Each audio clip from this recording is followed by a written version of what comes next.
How's it going, everyone? Glad you stopped by. We're in the middle of a series of questions that the 7th and 8th graders at the school that I work with have asked me. And as I've said before, they've asked some pretty tough questions. And this next one is one that everyone is asking. You ready for it? Why do bad things happen to good people? Oh boy, here we go.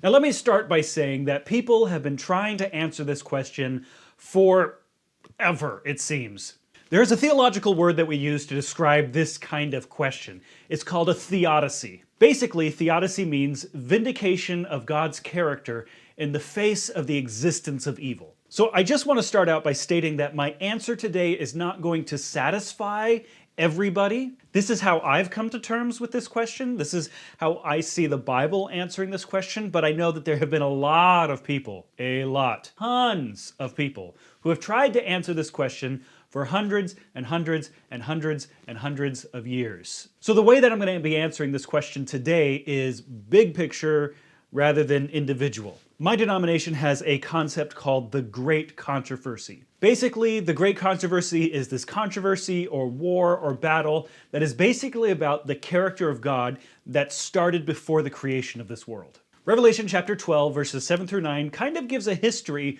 of this controversy. Let's read it. Then war broke out in heaven.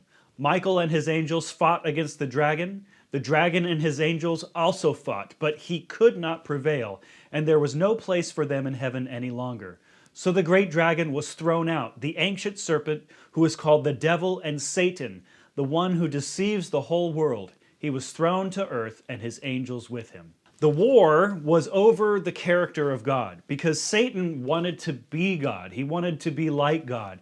And so he sowed lies in heaven to try and convince everybody that if given the absolute choice, the absolute free will to choose between God and total independence away from God, people will choose total independence and not God. This is why there's a test in the Garden of Eden, and we see a similar line of reasoning when we read the book of Job. Again, Satan's argument is that if given the choice, people are not going to choose God because they are going to believe that he is overbearing and he's too controlling and he doesn't actually give free will. Because if people truly had free will, they would choose against him. And so in the Garden of Eden, we find that Satan tempts and lies to Adam and Eve to eat the forbidden fruit and rebel against God. Thus, the relationship between God and humanity and humanity and humanity. So the vertical and the horizontal relationship is broken. This scarred, broken relationship would take hold in the human race so quickly that when you look at Genesis chapter 3, you notice that Adam blames God and Eve for eating the fruit,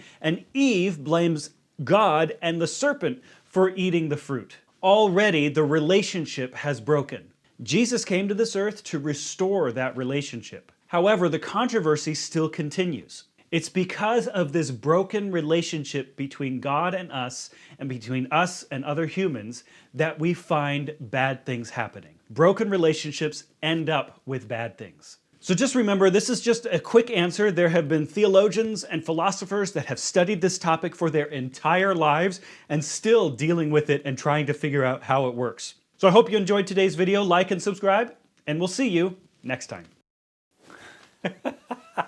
Okay. And I have got my goatee on. All right. Controversy.